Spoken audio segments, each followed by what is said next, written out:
আসসালামু আলাইকুম গাইস। আমি আজকে আপনাদের সামনে একটি বৃক্ষ নিয়ে কথা বলবো, যে বৃক্ষটি আপনারা প্রতিনিয়ত খেয়ে থাকেন। কাকা, এই গেন্ডুরি কি আপনার? এগুলা জি, কোথা থেকে নিয়ে আসছেন? মতলব থানার মতলব থানা।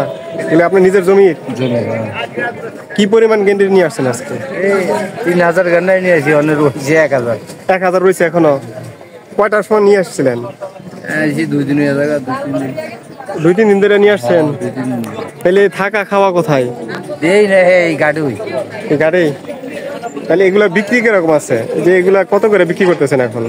এটা 500 400 টাকা গাড়ি। 500-400। এটার দাম কিরকম চাইতেছেন? এটা 600 টাকা গাড়ি, 500 600 700, মানে যেভাবে বিক্রি করতে পারেন। এই পর্যন্ত 600-500 মতো বিক্রি করছেন। এখানে আছে কয়টা? 25 টাকা গাড়ি। এই আইডিতে 25টা আছে না? অনেক লম্বা তো, মাশাআল্লাহ। কয় ফিট হবে আনুমানিক? 9 ফিট। এই যে এই গেন্ডারির সাইজটা দেখতে পাচ্ছেন, এটা প্রায় 9 ফিট। প্রায় 9 ফিট গেন্ডারি হবে এই গেন্ডারি। এখানে 25টা গেন্ডারি আছে। এর দাম পড়বে 600 টাকা। যদি 25টা গেন্ডারি 600 টাকা হয়, তাহলে পার পিস আসতেছে আপনাদের 24 টাকা পিস পড়ে। 24 টাকা পিস পড়লে একটা গেন্ডারি যদি 24 টাকা পিস পড়ে, এটারে যদি সে কাইটটা 5টা টুকরা করে বিক্রি করে 10 টাকা করে বিক্রি করলে সে 50 টাকা বিক্রি করতে পারবে। অর্থাৎ তার প্রায় 26 টাকা লাভ আসে। খরচ কিরকম আসছে আপনার? এটা আমার জমির মাল, এটা খরচ একটা। এখানে নিয়ে আসতে খরচ কিরকম পড়ছে? 8 টাকা খরচ খরচ। একটা গেন্ডারিতে 8 টাকা খরচ 8 টাকা করছে, খরচ। এ টু জেড, উৎপাদন থেকে বাজারজাত পর্যন্ত না? 8 টাকা খরচ। যাক, আলহামদুলিল্লাহ, কৃষকের একটু লাভ আছে, যদি অনেক পরিশ্রম আছে। ওনার খরচ গেছে 8 টাকা করে পার পিসে।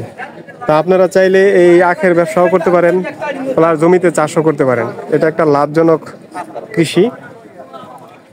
তো কাকা, এই যে 2 দিন ধরে থাকতেছেন, খাইতেছেন কোথায়?